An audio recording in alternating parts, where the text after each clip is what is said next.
I think the first thing everybody will notice is how dynamic it is. That's the major change. Everything is more fluid, more dynamic, fast-paced. The controls also are way more responsive, and obviously there's a lot of inspiration from ME3 multiplayer. I think there was a sheer pleasure when you play the multiplayer, pure fun in some of the layouts that were done, less predictable, and we wanted to capture that, including in the single player experience, and we did that with a number of mechanics. The most obvious one will right away be the jump. It's not a permanent rocket that you will have and you can fly around and wherever. There is a beginning and an end to it. There's really a curve, a momentum curve, that is based on when you do your input. Is it after a sprint, walk, etc.? And yes, you can hover. So for example, if you jump and hover, then it gives you time to see the combat layout, even shoot at enemies. Also with progression, those things change and evolve. You can jump further and hover longer, etc. You suddenly add a level of verticality, which changes not only the dynamic, but also how the covers work, because obviously you can jump above cover, over cover, you can have different stage of cover on a single layout. And from multiplayer, we also took the idea that enemies, creatures, and encounters can spawn in different places in the layout, not necessarily facing you.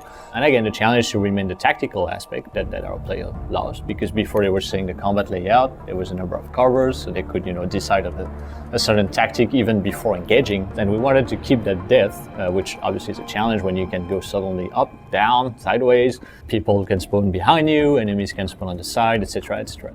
The idea is you keep constantly the momentum and you keep moving.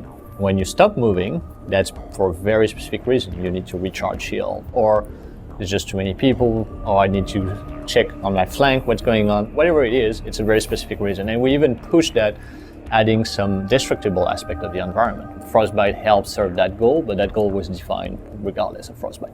There will always be lessons and crossover between the two modes, and I think that's actually very healthy. You have to keep in mind also that in pure terms of teams, it's the same people working on both single player and multiplayer, because the combat as a whole, we're trying again to keep the consistencies. But multiplayer has also his own thing that are not in single player at all. For example, playing alien races.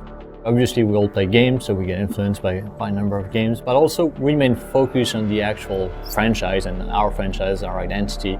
For example, the squad play is key to Mass Effect. So you have 2 squads with you. That hasn't changed, and the way you handle that. But obviously, it's been 5 years. The industry has changed, and I think the stop and go aspect of the third-person shooter will not remain for long.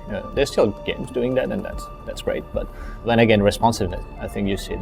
Overwatch, all that, Destiny, you see that idea of we want more responsiveness, we're more fast-paced thing. The key thing here is the balance between the accessibility, the sheer fun of the action, and the depth of RPG system. We can summarize the overall idea by saying we want to get back to the depth of a Mass 1 with the action of a Mass 3. That's this balance that we're trying to find with this game. Obviously, what I hope is that first we bring way more people to the franchise. But I hope that they'll just also see Mass Effect not only for his deep narrative story, which obviously is still there, but also to say, hey, I can have 20 minutes of fun with that game. As for every single game, we tried, we fail, we try again. The interesting thing is that if you go back to the very first vision decks, for example, high-level vision decks, that hasn't changed. So it's really about the execution.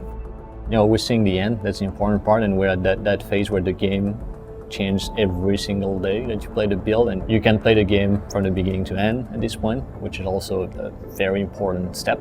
There's a lot of expectation around the game, so it does influence the way you do things, and it's a different sort of pressure, so there is a legacy to scale. It's a real pleasure to work on something that rich, especially if you add a technology like Frostbite, in addition to that can push the boundaries of this.